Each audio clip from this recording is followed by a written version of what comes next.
Autumn didn't seem to last long. Good thing the cafe's well heated. Uh-huh. What is this? A poster for an art party? I've never heard of an art... Oh, that's one of my posters for my art party. Are you thinking of coming? Sorry, I'm afraid I'm not familiar with the concept. Oh, well, artists and fans gather to relax and do art together. It's a lot of fun. I'm a barista. I'm not an artist. Well, you don't have to be. Trust me, come to one of these and I'll promise you'll have a lot of fun. Well, I mean, it does sound intriguing, though. I want to get out of this cold first. I'm on my way to the cafe for a hot drink. You're welcome to join if you'd like and tell me more about this art party of yours. Sounds lovely. Alright, well, let's be on our way then.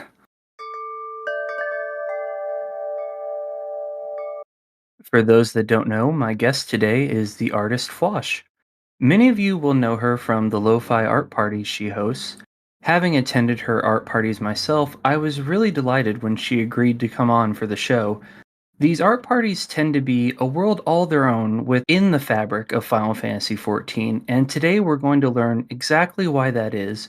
So, with that being said, Fwosh, welcome to the podcast.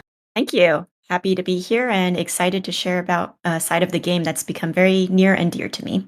So, before we begin today, what are you drinking for today's interview? Ooh, I've got myself a hot cup of lavender mint tea. Okay, that actually sounds delicious. Do you care to share? You can mail me some and Oh yeah, I've got some Rex from you for you that I can send your way. oh my gosh, are you a big tea drinker then? I am. Yeah, coffee doesn't do it for me, but tea does, so I've got a whole collection. So, post podcast, we may actually have to share some tea recommendations. This might be a thing. If you want to send me a list, I will gladly accept it. I'm always on the lookout for new teas. Let's do it. So, before we jump into talking about art parties in 14, tell me about yourself. What's your background outside of the game? Where do you hail from? Yeah, I am from Florida, but I now live in the Bay Area. So I'm working in tech in the daytime and then drawing and playing video games like Final Fantasy XIV at night.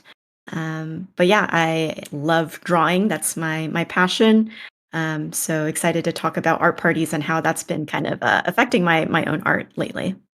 Moving from Florida out to the Bay Area must have been a pretty harsh time adjustment. Oh yeah, 3 hours, but certainly very pleased to get away from Florida. But yeah, a lot of my friends have moved here after college, so it was very natural to me, and it's now kind of felt more like home. Was the change in temperature hard to adjust to? Oh, not at all. It's you're both at like sunny sides of the states.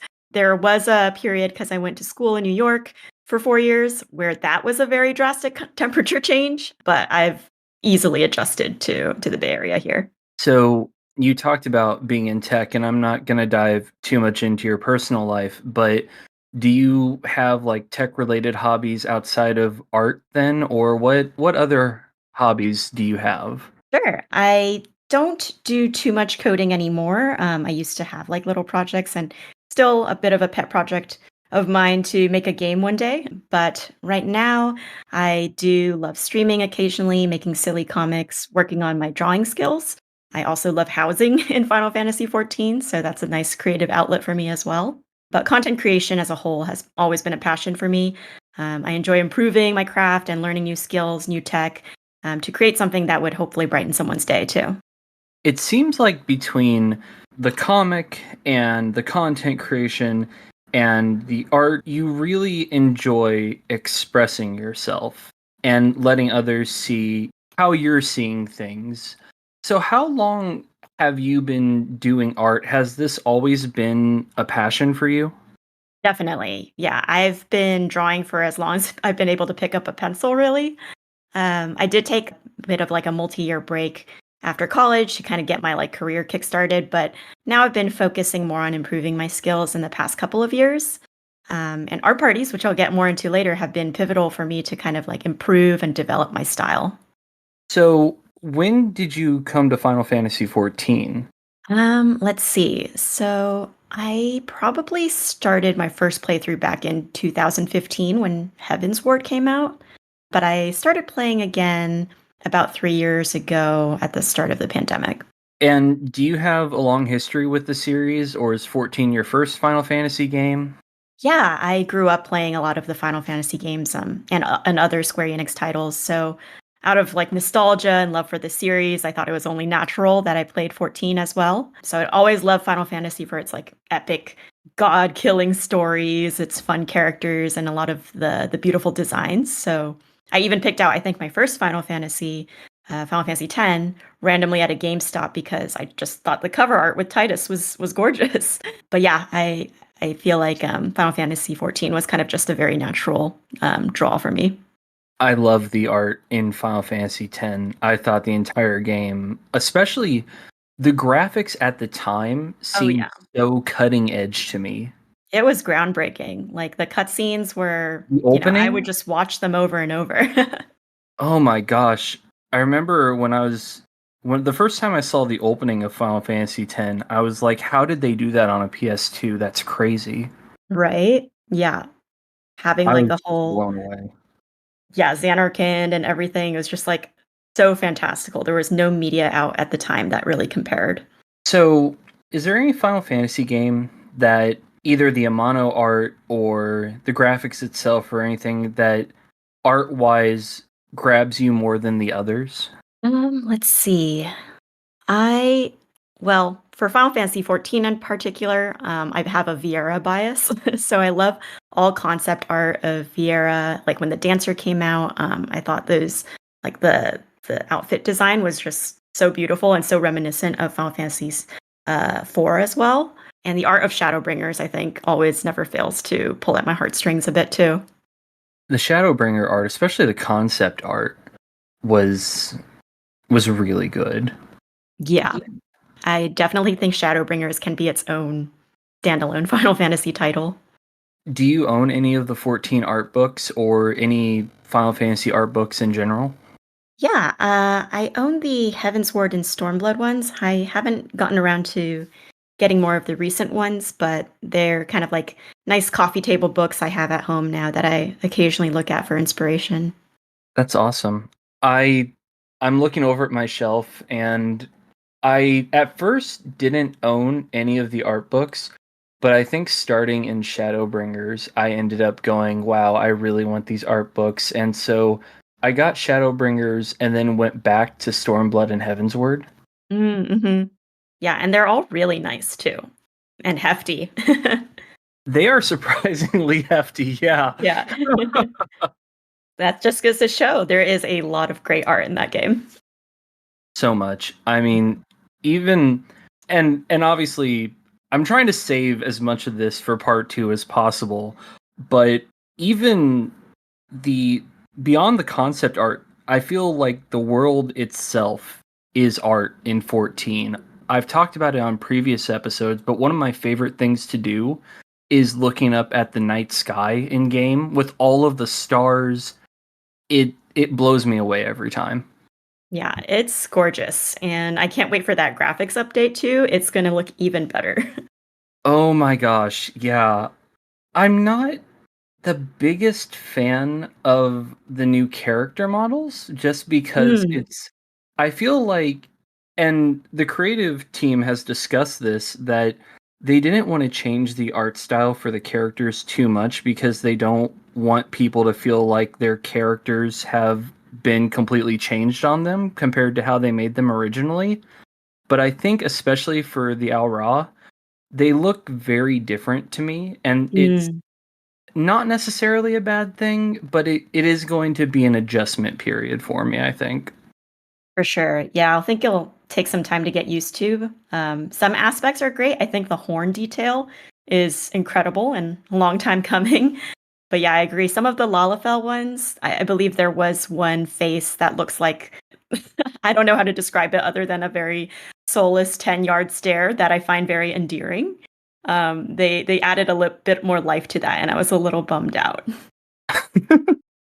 So, you spoke about playing 14 and then taking a break and then coming back to it during the pandemic. What happened in that period and why did 14 end up being a game you came back to and what keeps you playing 14? Yeah, so my first playthrough was honestly a bit cursed back in 2015. So A Realm Reborn back then was excruciatingly tedious. And so my party and I had thought Heaven's Ward might be more of the same. And so what we ended up doing was we skipped all of the cutscenes to get to fights, which we'd wrongly assumed at the time was the appeal of Final Fantasy XIV. And so after we completed all the available content at the time, we were just like, well, I guess that's it. And so I took a break for a few years. And it wasn't until when I revisited the game back in 2020 or 2019 that I took my time with the story and I kind of realized everything I missed, right? So I think a lot of the world building, the story, that's what kind of is the appeal of Final Fantasy XIV. But that you really have to take your time with it and like let it stew and get immersed to really enjoy the game. One thing that I want to briefly discuss while we are talking about art in this episode is obviously when we think of art in Final Fantasy XIV, we think of how beautiful the art is and how pretty and how it accentuates everything, and all of that. But at the same time, there's times where I feel that the really good art in Final Fantasy XIV can be a bit of a curse. And by that, I mean especially the opening scenes of Shadowbringers that everyone remembers. The transformation scene, Hmm. really beautiful, really well done, really high quality, but really horrible to watch. Oh, God. True. Um, Yeah, definitely Final Fantasy, like the art style can nail both the beautiful and the grotesque very well. I think it just is part of all of the weird details that they put in that are most most often like visceral and kind of like just so personal. So yeah, it certainly has that effect. so in part two of the interview, we're going to get away from the horrible thing I just talked about and actually talk about something a lot more fun, which is art parties and specifically the lo-fi art parties you host. Yeah, sounds great. So I hope that everyone will look forward to that. Fwosh and I are going to take a bit of a rest and then we'll be back with you in part two of the interview. So I'll see you all then.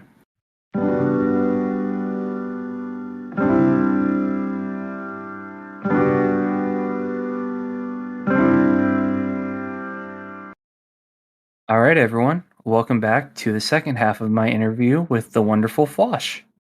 Hello again.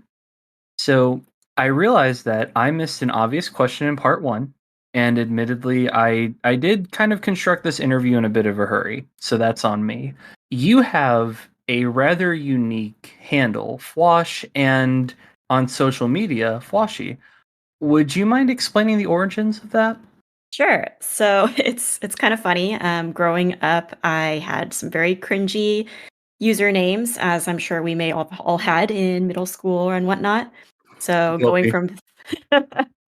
going from things like Dragon Girl 321 to like edgy names like Dark Oblivion or stuff like that, you know. I was like, it's time for a change. I would want to have a nickname that's something that's like 5 letters long. Ideally, I can purchase the domain. It has to be something cute and fun. So I kind of just started making random sounds until Fwosh stuck. It's a bit of like a sound effect too. So something like whoosh in like manga panels, and yeah, that's just stuck to this day since like middle school or whenever I came up with that. So why the why then on social media? Well, that's just the unfortunate side effect of not being able to claim plain Fwosh on Twitter. So I had to, add a Y to at least have a short enough name.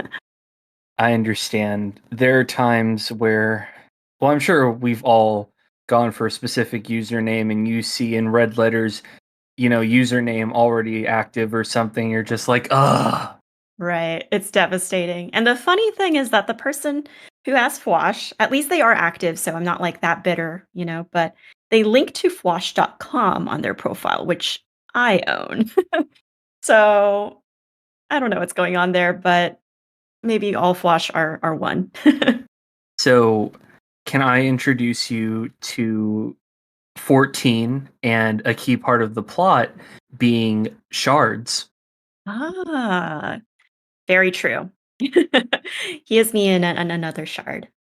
Or is this possibly more of a 7 situation and there's going to be a great Fwosh rejoining at some point that we should all be scared of? Oh, man. I'd be scared of that too.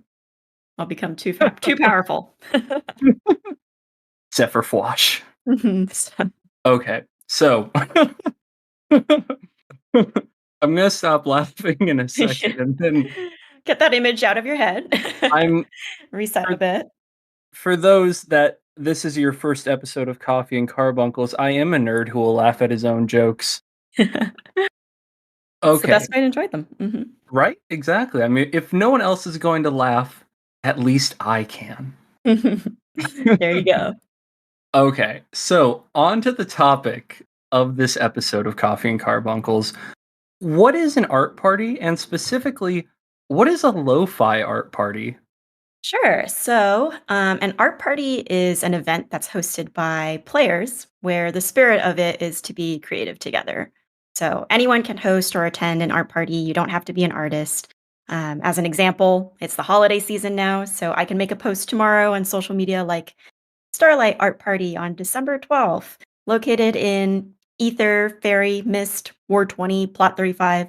Usually they take place at someone's house in game. And the theme is to dress your warrior of light in the coziest winter wear that you own. So that's an example of an art party. But essentially, a community will compile that event to circulate to other players. And as an attendee, you can just show up at the location on time and theme. And at the party itself, typically, folks will make art or take G poses of other characters and share those pictures on social media with a unifying tag like Starlight Art Party in this example. But that's kind of like part one. That's what an art party is. Lo-fi art party. That is a weekly recurring art party that I host in my home, which is appropriately called the Lo-fi Lounge. And since I love art parties so much, this is something that happens regularly. There's no theme at these parties. And I also stream my drawing process on Twitch while playing lo-fi or like chill video game playlists for folks to hang out and be creative alongside me. So I generally encourage, chill and positive vibes so that folks can focus on their creations. And after every drawing, I will kind of go review the Lo-Fi Art Party tag on stream to marvel and comment on all the other work from other people. So bit of a long-winded answer, but that's what an art party is. No, long-winded is good. The better explanation, the better for everyone. I'm sure there are some people listening to this episode who have never heard of an art party before, so the more we can illuminate them, the better. For sure. Yeah. And I definitely want to see more people at these. So would love to, if you ever have any questions, definitely reach out. I'm happy to introduce people to art parties. To be clear, you talked about, for instance, a Starlight themed art party, and something I've noticed is that you do have art parties that have various themes. What are, aside from a lo-fi art party, aside from a Starlight art party, are there other art party themes that you've seen that have really stuck out to you that you can tell people about? Sure. So most parties tend to have a theme or certain activities to organize around. So they could be something straightforward like everyone wears green or everyone brings their cutest fairy glams, but they can also get more involved and planned. So, for example, back in Halloween, someone made an entire Halloween maze in their garden, or just yesterday, there was a very unique art party that was a nature walkthrough of Shadowbringer content. So I won't spoil anything, but the host role played as a very beloved NPC, and they were giving kind of like these details about local critters and monsters while we were drawing them or taking, screenshots of them in game. So it was very endearing, and it felt like a real sort of field trip while also being immersed in a lot of like the lore of the area. So yeah, lots of fun events that people come up with just for the sake of throwing these art parties. And to be clear, and I know it was mentioned briefly earlier, when we talk about art party, when we say art, we don't specifically mean someone drawing someone else's 14 character. There's also a lot of screenshots that take place at these, as well as even it could be said that the outfit choices people come to these parties wearing is very much an art style all its own. For sure. Yeah, I would say art party is almost a little bit of a misnomer because it's like encompassing so many things. As long as there's some sort of creative expression, that's really the spirit of an art party. So even if you're not an artist, you can go and chat, get up to shenanigans with other attendees. You can even use art parties as like a study or focus session for something you're working on, or you can like hang out while browsing the tag and marveling at other people's creations. So if you do attend, there's certainly a chance that you'd get art drawn of your character. But yeah, if you do get drawn, I encourage you to thank artists in response and like engage with the other people who are talking to you or creating art. So, to summarize, what I hear you saying is even if someone has no artistic talent or they don't necessarily want to do art at the time, they can still come and can still engage in these art parties and just be part of the group that's assembled there. For instance, just having a casual conversation with other attendees, and maybe someone will draw you and the other person conversing, or take a screenshot, or even if there is no art, in general, the atmosphere is still just very relaxing. Exactly. Yeah, it's a very welcoming community.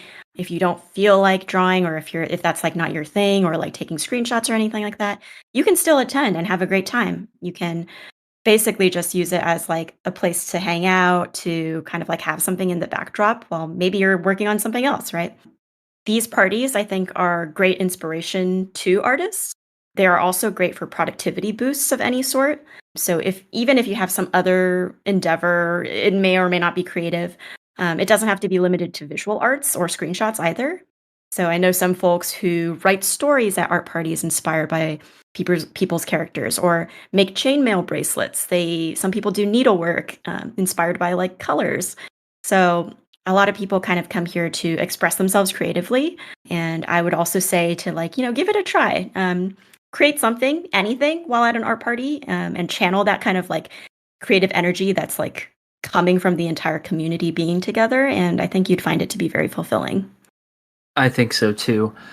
Like I've mentioned before, while I personally am not very artistic, I enjoy coming to these art parties. One, because part of me enjoys showing off my glams, and that's my own personal artistic expression, but also because the atmosphere at art parties just tends to be so relaxed. And even if you're not tuning into someone's Twitch stream or what have you, the actual conversation taking place always ends up being nice and even a bit silly, and it's very nice to sort of, especially at your art parties, which take place Monday evenings after a long first work day of the week.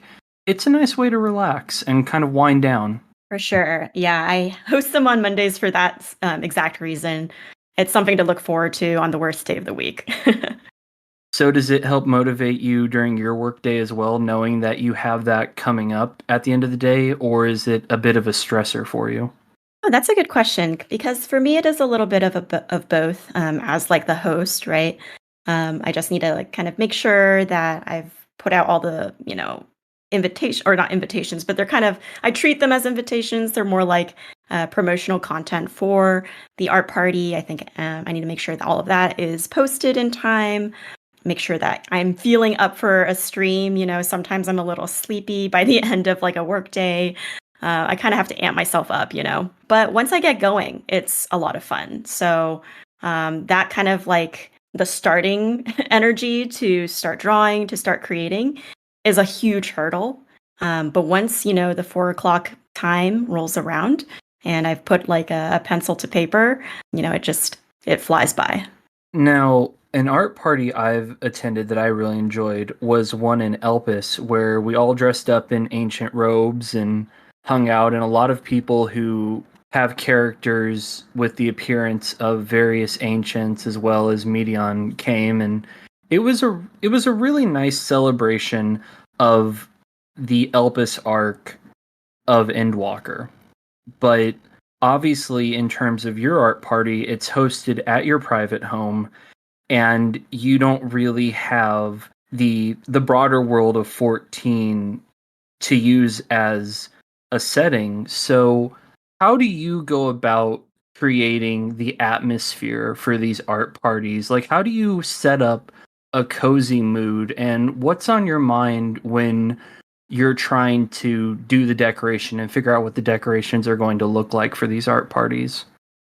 Yeah, so for Lo-Fi Lounge, we try to keep it as like an overall positive and chill sort of vibe. And so thankfully, I'm also a housing main. So I try to provide a lot of ample seating and places for people to idle when I'm planning my decoration. I also want to include a lot of fun details or interesting backdrops for people who come to post their glams or to take immersive photos. So specific to the lo-fi art parties that we host, since there's no real theme, I kind of try to unify it with like the chill music that we always play every week on stream. And the fact that I don't really turn on my mic while drawing too, I hope kind of like instills this sort of like mellow but focused mood for people who are like in the process of drawing or creating.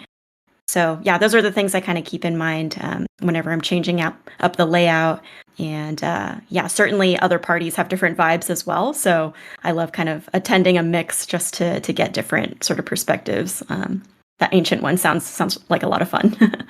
So then, when not hosting your own art party, you do tend to go to a lot of other art parties that are being hosted? Oh yeah, definitely. So I'm a bit of an addict. It's why I decided to host weekly ones because I found sometimes there are a bit of like art party droughts where no one's really hosting anything. Since this is community driven, sometimes it really is just like, you'll go a week without an art party happening.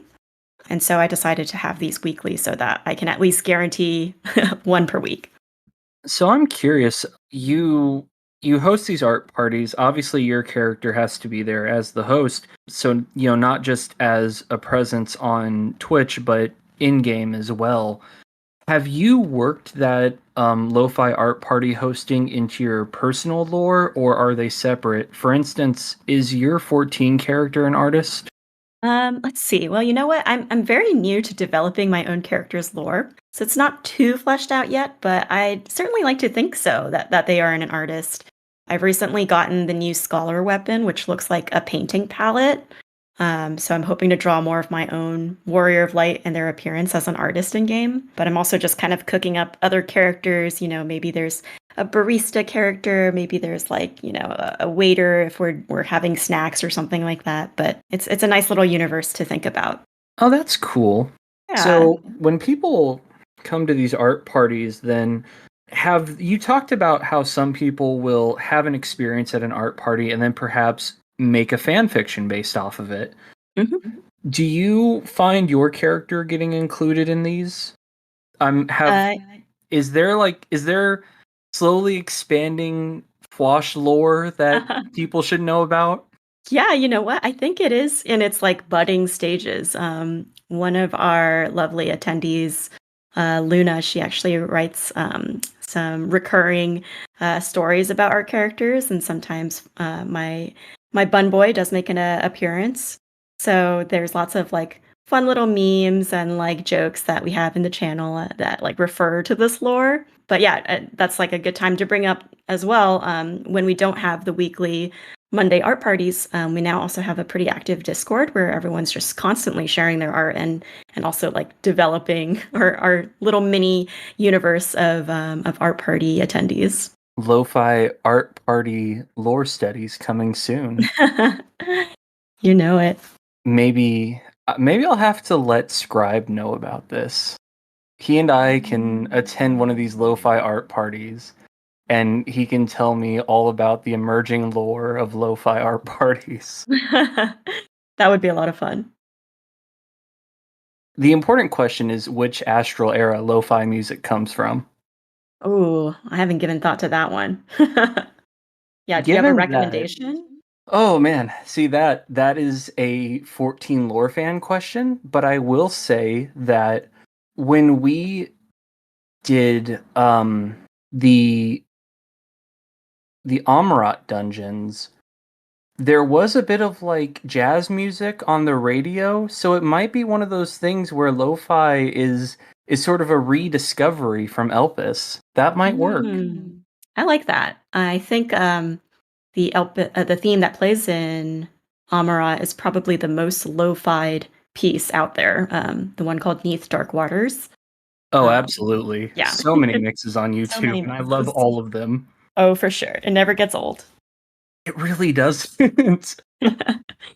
So, with that said, I've noticed that art parties aren't just you hosting an event. It is very much a web of content creation and artists and players together. It's not just necessarily you streaming, but you stream, other artists stream. You have artists of different types, from people who draw to people who take screenshots, and you have people that just show up for the mood and to chill, like me. So, what are your thoughts on this kind of broader web that these art parties create? Yeah, so there is certainly a network effect outside of the in-game art parties. If you are an artist or even interested in art, I find that these parties are a great way to get reps and practice, and then also share the art that you create. So you have the freedom to draw whoever inspires you at these art parties because you're creating something for someone. So you're trying to make it at least look semi decent, right?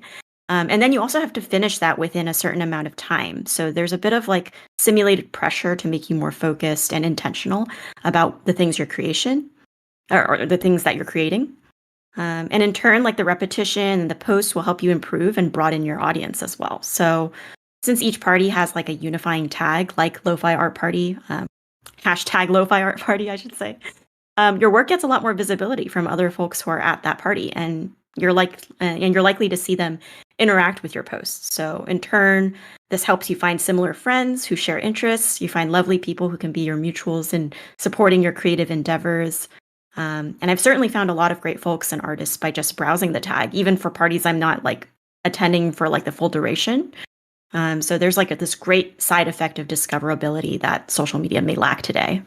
So, you would say pretty decidedly then that art parties are definitely their own active, thriving piece of the wider 14 community. Absolutely, yeah. There's like regulars that you'll see. Like for example, there's this green-haired Ellison with a certain red-haired here. If art party attendees know, they'll immediately tell you that that's Albertine and Camille, who are pretty much at every art party that you see. And there's like bards that you see regularly that kind of keep the same glams. So yeah, it becomes a very organic and consistent community of people who are excited about sharing art and being in this kind of like very wholesome and safe space. Could you elaborate on that when you say that art parties are a wholesome and safe space? Yeah. So let's see. I feel like the analogy is like, I don't know, for people who've attended like venues, that it's like art parties are kind of like the safe for work, wholesome version of a venue, right? Everybody's very sweet. It's certainly a side of Final Fantasy XIV that I wish I discovered sooner because there's a lot of charming, talented people, and they're kind of just there to have like a nice time while maybe doodling a couple folks, right? So everyone's already there for a very like kind and like productive purpose. And so you get a lot of people who are just, very welcoming and just creatively aligned with you. So, and again, you don't have to be an artist to attend, right? If you're just looking for those very, wholesome vibes, art parties are probably the closest community event that you can get to in game. That's like consistent and a great place to be. Does that nice sense of community and that wholesome vibe also extend to the Discord? Oh yeah, definitely. In fact, it's like kind of a unsaid rule, right? Everybody is very encouraging about each other's art, about posts. People are sharing cheap poses all the time and memes and other things. So yeah, I would like to say that the lo-fi Discord community is probably one of my highlights this year because it's just been such a joy. Everyone's very, very nice, and I've met some great friends there. That sounds wonderful. When did you start hosting these art parties? Has it been going on for a while, or is it more of a recent thing? It was just this year. I am like scrolling through my media tab now because it's been a while. I think someone told me like just a month ago that it was like the 6 month anniversary. So I would say it's probably been about 6 or 7 months, give or take, that we've been doing this. And from what you've said, it seems like art parties keep you pretty engaged with Final Fantasy XIV. Do you think that they're a good idea during especially content droughts or when people just aren't really sure what they want to do in 14? Yeah, definitely. They're basically like mini events run by the community. So if you want to feel more integrated or inspired, they're very easy to check out in your downtime. And there's no commitment, right? You can like show up, see if it's your vibe, check out like, the Sage chat, what's going on. Sometimes there's like silly stuff and you can always just jump in and participate. Or if you're not feeling it, you can always just like, AFK, you can leave, you can check out another party, right? So it's a great place to also hone on any creative skills or study time, right? It's a amazing way to meet people that have similar interests, and in turn may want to run silly content with you, right? I've seen some folks in the Discord try to organize parties for like older content, so like the deep dive dungeons, like Heaven on High and stuff like that. So yeah, a great way to sit through content droughts. Yeah, I'm a firm believer. I think that Final Fantasy XIV is a game that's like a million more times fun with friends. I don't think I'd personally play if I was just alone. So yeah, the art parties are a great way to kind of like keep in tune with the community and really see what that has to offer. Because if you haven't like attended a fan fest in person before, it almost kind of like gives you a piece of that where you're like surrounded by people who also love the game as much as you do. And how long do these last? I know yours is scheduled for 2 hours, but obviously when it comes to player-based events, scheduled time is not always the actual time frame. Oh, well, we have fortunately been pretty consistent for start time. And they're actually 4 hours in length. I think 2 hours is like the calendar invite, but in any case, it's a very loose time because again, since it's so chill, you can just come and go as you please, right? 4 p.m. is on Pacific time on Mondays is the start time. But I stream until 8 p.m. that day, and then people can feel free to come and go. And I try to extend it to 4 hours because I think that's a good amount of time to like get at least 2 or 3 drawings done for me. So, if someone's reached this point of the interview and they've never been to an art party, and right now they're on the fence and they're going, well, I've never been, but this interview sounded really good and inviting, what do you say to that person right now? Well, I'd say come join us and don't be shy. You can find some of the most wholesome folks at art parties. And like I mentioned, everyone's been very sweet and encouraging. It's certainly, a great side of Final Fantasy that's just like, I think underlooked right now because maybe the name art party feels exclusive. But certainly they're just more like wholesome parties. I know I've used that word a lot, but it's definitely like the main adjective I'd use to describe these art parties. They're just a great time and perfect for vibing out while also being productive. So, since we've talked about it on and off throughout the interview, could you go ahead and tell people the time and location of your art party as well as what Twitch and X/Twitter handles they can find you at? Sure. So, Lo-Fi Art Party takes place every Monday at 4 p.m. Pacific time. We're on Ether, Fairy, Mist, Ward 20, Plot 35. And I also post updates on my Twitter at Fwoshi, and stream during that time as well on Twitch with the handle Fwoshi as well. And you can find all these details on my card, which is going to be lofilounge.card.co. But yeah, I hope to see some new faces there. It's always nice to be inspired, and you might get drawn. So yeah. And for those listening, there will be a link to that card as well as Fwoshi's social media in the show notes. Thank you. Yeah, and oh, one last thing too. If just if you want to attend more parties, not just Lo-Fi Art Party, right? You want to just check out more of the scene. There's this great resource on the feed of Art Party Way on Twitter. Their tag is Art Parties FFXIV. They do a great job compiling all the events to a neat little calendar, and you can export that to your calendar app, or you can just check the feed occasionally. They'll retweet the community events regularly, so you'll never miss one. And again, all the links for those will be in the show notes. And I personally hope to see a lot of you when attending art parties. Obviously, as mentioned, the next one is Monday. Now, as we reach the end of our interview, I always like to give my guests a chance to ask me questions because I feel like you've obviously taken time out of your day to answer all of my questions, which I appreciate. Do you have any questions for me? See, so first question is kind of right back at you for the Final Fantasy series.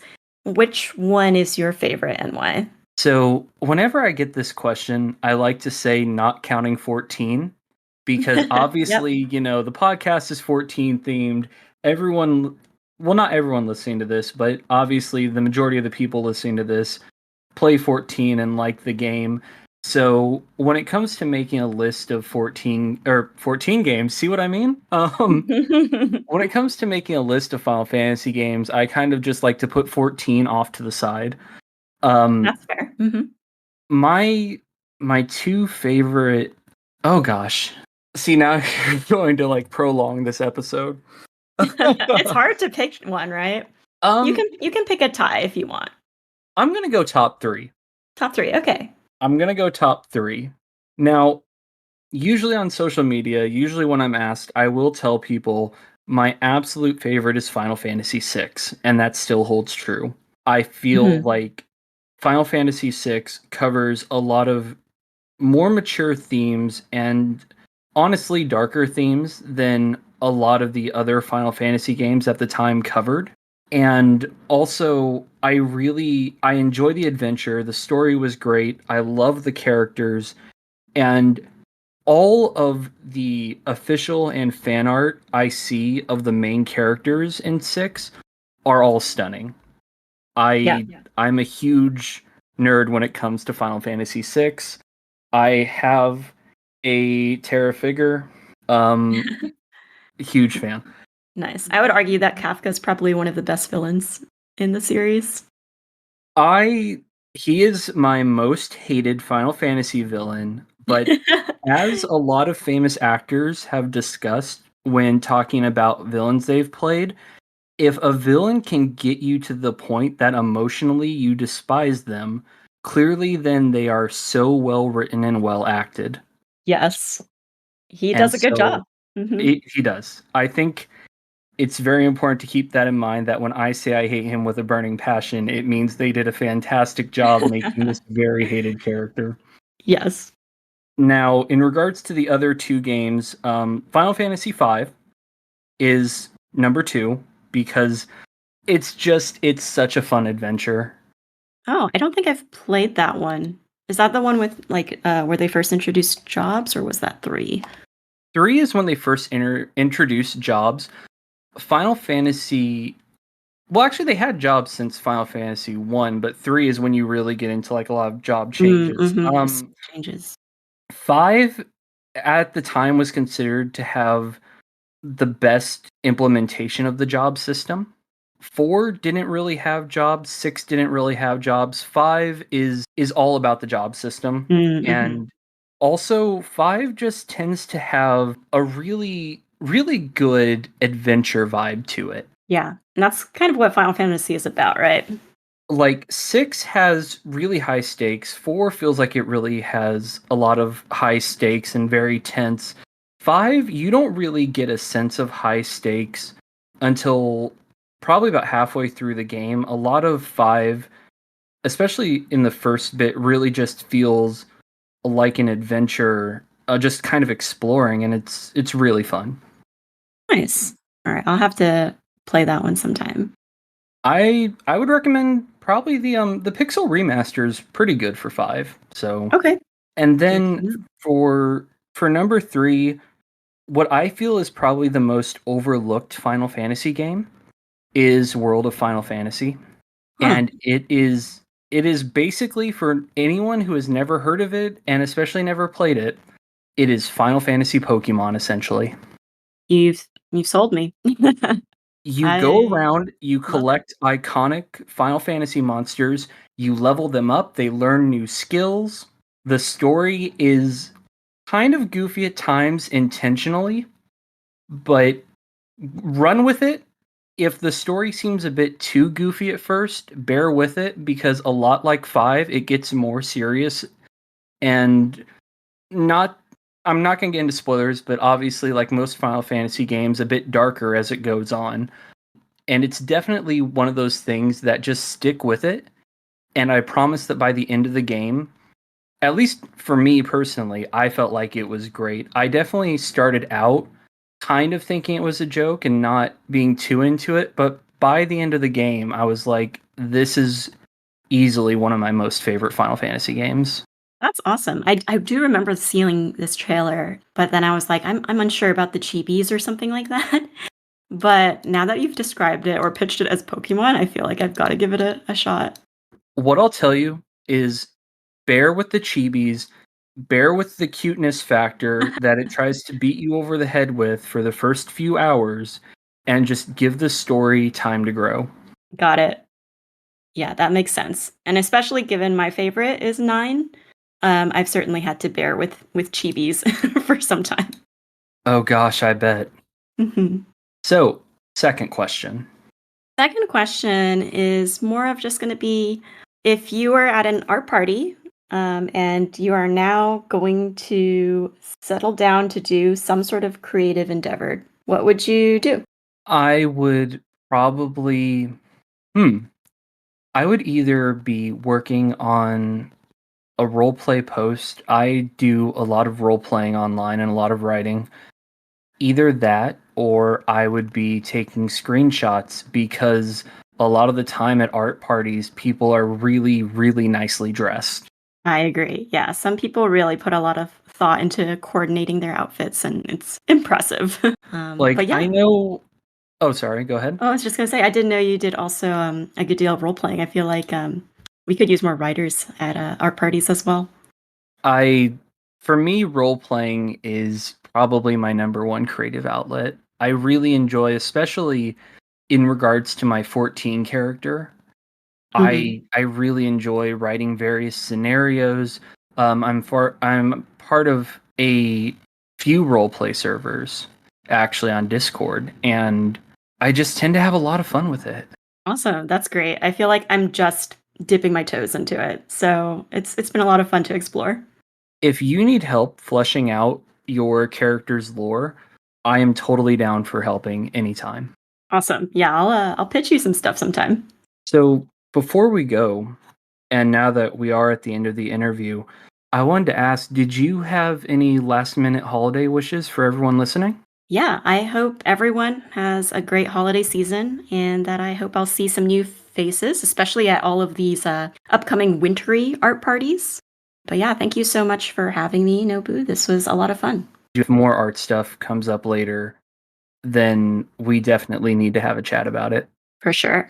There are there are hints and a lot of rumors circulating around right now about that second job in the new expansion Oh. and and what it might be. And some of those rumors do involve art. So we're not going to get too deep into it here. But if those rumors are in fact true, then we may need to have a talk later about if you've worked that new class into your emerging RP lore. Oh, for sure. You know that Pictomancer will be my main if it's ever real.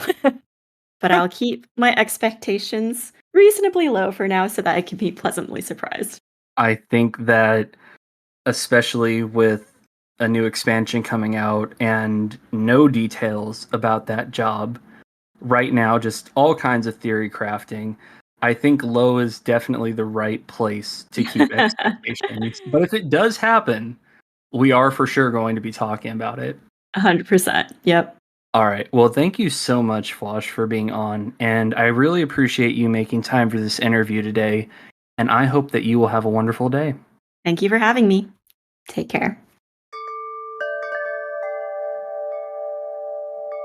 Hey, everyone. Thank you so much for tuning into this episode of Coffee and Carbuncles. As Fwosh and I were doing this interview, I couldn't help but think this is one of the few times where I feel like the interview probably would have been better had it been on Twitch or had it been on YouTube and then came to podcast form.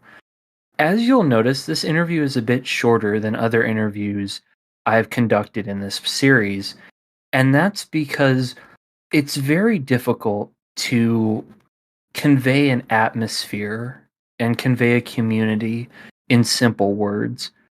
I know that every episode where we have something like PvP or we have event hosting, I'm like, everyone should go check it out. In this instance, I am going to particularly strongly recommend that everyone go and check it out because I feel like the atmosphere that Fwosh has created with her lo-fi art parties is very difficult to convey in mere words. The next one is on Monday. Obviously, one of the Mondays this month is the 25th, so the art party will be canceled for that week. But between now and the 25th, if one of those Mondays you can make it to Fwosh's art party, I would highly recommend attending. That way, maybe listen to this episode, attend an art party, and then since this is a bit shorter episode compared to others in the series, come back to this episode and see if it doesn't give you a whole new appreciation to what we talked about.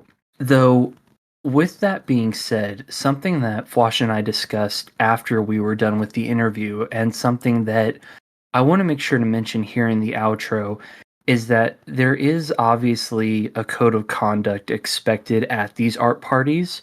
For instance, we talked about how it's implied that everything remains wholesome, but also if you are going there, please be respectful of the artist, and if you are an artist, be respectful of the other artists in attendance. Don't go to one of these parties expecting that you're going to have art made of you or expecting that your character is going to have a really nice screenshot posted up online. Keep in mind that people go here to have a very casual atmosphere and a very relaxed time. And if you do end up having art made of your character, take that as a wonderful, unexpected gift. But please don't go there with the expectation that you're going to have, 3 pieces or even 1 piece of art made of your character that evening. Again, this is all for free, and if someone does make art of your character, keep in mind that since it's not a commission, please don't be judgmental of that art. Sorry to perhaps bring down the mood a little from the rest of the interview, but I do feel that that was important to include in this outro.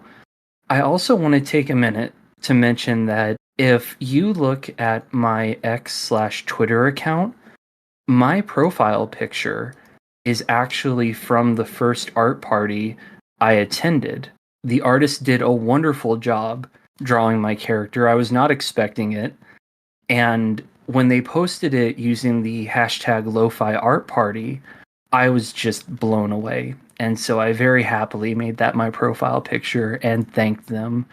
And if someone does make art of your character, absolutely promote it on social media and thank them, because not only is it the polite thing to do, but it helps give the artist more exposure as well.